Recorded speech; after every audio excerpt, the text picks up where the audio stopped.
And so Sir Criston fights on, and yet you have returned. Because? Because fighting on is madness. Do you think me mad, Your Grace? No. So? You mean to fight on? With what? There's a dragon sitting on the hill above us, and 5 more not 30 leagues away. Rhaenyra will not burn her own subjects. She is a woman. Squeamish.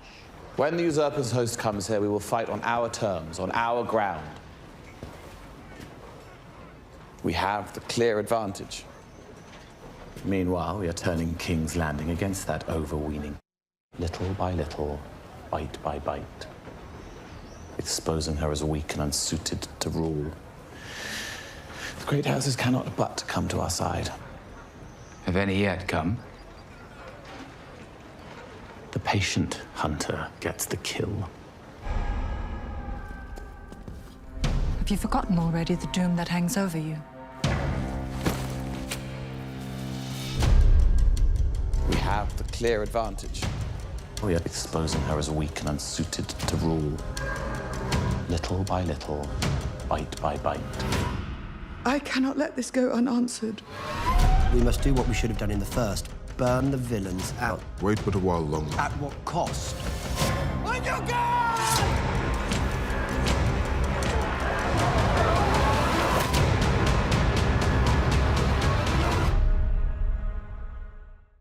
Welcome back, everyone. It's Charlie. HBO released a bunch of new House of the Dragon Season 3, Episode 6 footage. There's a whole bunch of Easter eggs, references to the books here, so we will break it all down. Everybody grab all your Valyrian steel swords. We got a lot of tables to chop up this week, a lot of Savas sets to turn over, too. Gonna be fun seeing Gwaine Hightower call Ormund on all of his bullcrap this week. During the new clip here, Gwaine Hightower has already made it back to Tumbleton to join their forces, the Green Forces, like he said he would when he bailed on Criston Cole's suicide mission, Leroy Jenkins himself. So it seems like there's been another small time jump and he's just arrived at Tumbleton because they weren't that close to the actual city with Criston Cole's forces. Maybe a couple other men might have gone with him too. I don't know if he was going on his own. They kind of made it seem like he was bailing. Maybe like 1 or 2 others went with him. But Criston Cole only had about half their forces from when they were at Harrenhal, which was already a very small amount of people. So like he barely has anybody with him right now. Most of them had ironically died off on the journey during episode 5. Like they just succumbed to their wounds along the way. The journey was so hard for them. If it wasn't clear what their relationship is, just in terms of the Hightower family, Ormund Hightower is the head of the Hightower family now. His father was Hobart Hightower, the former head of the family. He's the cousin of Alicent and Gwaine Hightower. Gwaine is Alicent's younger brother. Ormond and I had a game to run the tower. They addressed this during Season 2 when they introduced Gwaine's character in a much bigger way. He was left back at Old Town when Otto Hightower became the Hand of the King and brought Alicent to court at King's Landing. So Gwaine Hightower grew up with Ormund Hightower. He knows him very well. Like Daeron was fostered at Old Town, so he grew up with Ormund Hightower. But Gwaine Hightower is much closer to his age. Like he's a little bit younger, but he's much closer to his age. So he's spent way more time with Ormund. So it'll be interesting to see what their dynamic is because he's already been making fun of him the last couple of episodes, saying that he was kind of a dink when they were growing up and he let them win all their contests, trying to see who could be the first person to run to the top of the high tower, which is actually a very tall tower, to see the sunrise first. And even though Gwaine Hightower doesn't really come off as being a very athletic person, he said that he always let Ormund win because he was such a bad loser and so bad at it. Which also reminds you in the recent episode of how Ormund crashed out when Daeron beat him at Savas and just destroyed the set. It almost seemed like he was about to flip the table too.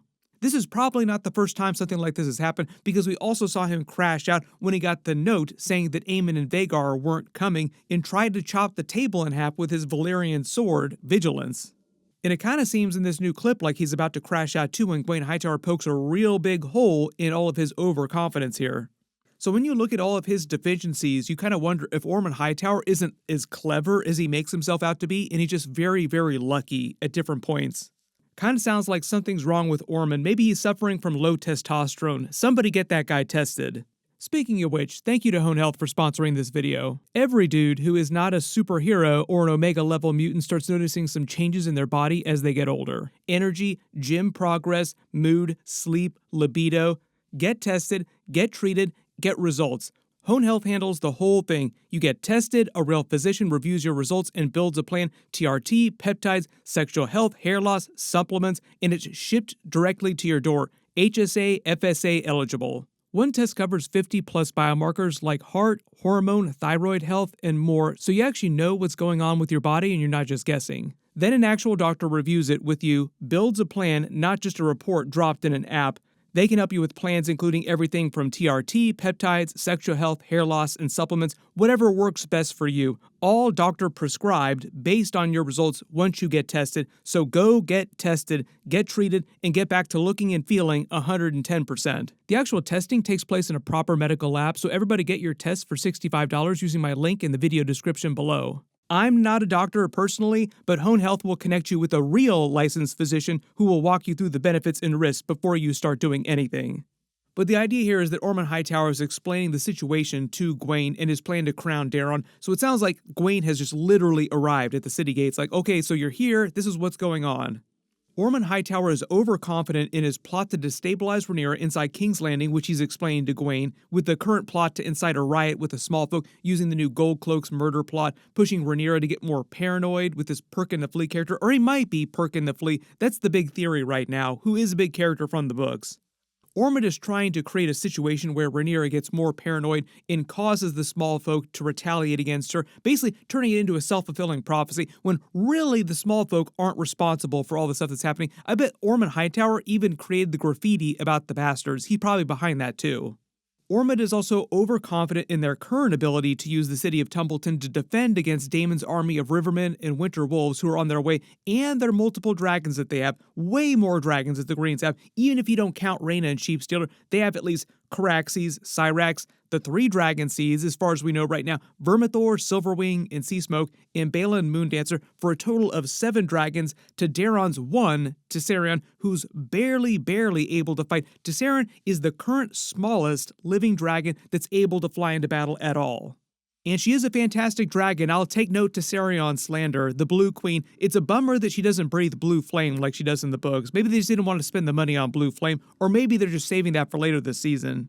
And it sounds like Ormund is kind of still holding out hope that Aemond and Vhagar might just randomly show up and eventually help them, like he was expecting them to earlier this season, but he hasn't really explained how he's going to deal with the plot to crown Daeron if Aemond does show up on Vhagar, because Aemond still thinks that he is the king. So Ormund's big chess move here to use the town and the people is mostly to stall for time, thinking that Rhaenyra wouldn't dare burn her own people, hiding his own army amongst the townsfolk who declared for her initially, and also conscripting a lot of them into the general infantry to begin with, so that when they hit the field of battle, like Daemon's army rolls up the Rivermen and the Winter Wolves, the townspeople would be the first to burn because Ormund would be using them as a meat shield should Daemon choose to burn the town, which is actually what he wants to do, what he told Rhaenyra that he wants to do. It's Rhaenyra that's stopping him from doing that. Like, no, don't burn everybody. We should have burned them when we had the chance.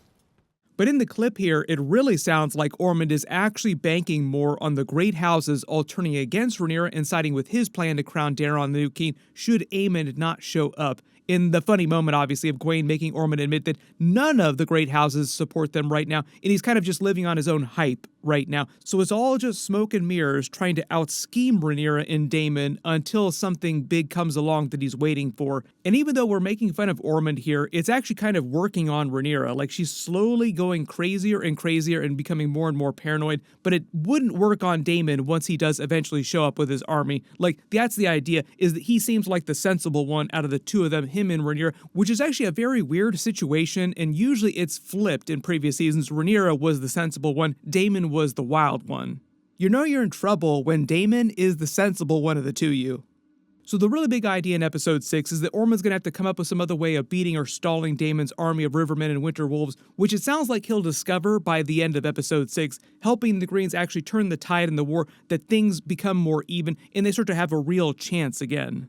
because I think they want to end Season 3 on a moment that feels like a decisive victory for the Greens, so that you head into Season 4 not really knowing who might come out the winner, because at least right now Rhaenyra still has the overwhelming advantage, the most amount of dragons, the greatest number of nuclear weapons. And you remember, that's Daemon's big thing. He was telling her, no matter what these other small problems that you're worried about are, dragons trump everything. You have the most dragons, you are the most powerful, the most legitimate therefore. The episode is also meant to be another big Criston Cole episode, and it seems like all of his battle scenes are from Butcher's Ball, which is basically an ambush that Criston Cole leads his men into near the God's Eye when the Winter Wolves and the Rivermen are able to get the drop on them. And when you look at one of these wide shots in the trailer, you can see how much they're able to overwhelm Criston Cole's very, very meager remaining forces. Like, it is no contest. And at least in the books, the way they play this is that Criston Cole, who has zero honor to his name at this point, like he's one of the biggest dirtbags on the series, Jaime Lannister would be impressed, demands of the Winter Wolves and the Rivermen an honorable chance to fight one-on-one, and should he win, they let him leave, like trial by combat situation where the accused is allowed to live if he wins his trial. But the Winter Wolves and the Rivermen aren't having it because of all the underhanded things that Criston Cole and his men have been doing lately as part of their guerrilla tactics that he made such a big deal about back at Harrenhal, because he told Gwaine Hightower, we're going to fight down and dirty, it won't be honorable, but we'll still win. So what that actually meant, and we got a couple scenes of it in a montage, was that they were fighting really dirty against the Rivermen and the Winter Wolves for the last couple of weeks, which they, the Winter Wolves and the Rivermen, really, really hated. It was very dishonorable, so they do not grant Criston Cole the honor of a fair one-on-one fight. So this is the ironic way of throwing his lack of honor back in his face, like, you're asking for honor when you yourself have none. Fool this man! We get a couple quick scenes of Daemon dressed up as one of the Gold Cloaks trying to find out himself who has been going around killing all of them. So we get a couple scenes of Daemon basically sneaking around pretending to be a Gold Cloak, which is going to be fun. And the actual person following him, who we saw colluding with Ormund Hightower in last week's episode, was actually the same City Watch guard with heterochromia with two different colored eyes from earlier this season. So it seems like he might be Perkin the Flea from the books. That's the big theory right now. We are in the middle of Comic-Con this weekend, so maybe HBO will release some more clips or footage of this episode, but it sounds like HBO was mostly focused this weekend on promoting Lanterns, the new Green Lantern DCU show. Like, I just literally did a new trailer video for that, so I'll link in the description below. They're starting episodes right after House of the Dragon finale in a couple weeks later this season. I will also be doing weekly episode videos for that. It's basically taking House of the Dragon's weekly episode time slot once it's done. It's mostly meant to feel like True Detective meets Green Lantern, Space Cop, super cosmic stuff, and it is connected to James Gunn's DCU. Kyle Chandler, Coach Taylor himself, is Hal Jordan. Aaron Pierre is like the new rookie Jon Stewart, who's also going to be in Superman 2 Man of Tomorrow, and on the new Justice League as the main Green Lantern soon. Nathan Fillion's Guy Gardner also shows up during the series, so I'll be doing separate videos for that, but it'll be like the next big HBO show in a couple of weeks, so look out for those. Everybody post all your reactions in the comments below, and let me know if you spotted any Easter eggs or references in the new footage that I didn't talk about in this video or my previous videos. My full episode 6 video will post Sunday night after they release it, so be sure to enable alerts for my channel so you don't miss that. Everybody click here for that episode. I'll update the link as soon as I post it, and click here for all my other House of the Dragon episodes. Thank you so much for watching, and I'll see you guys in the next one.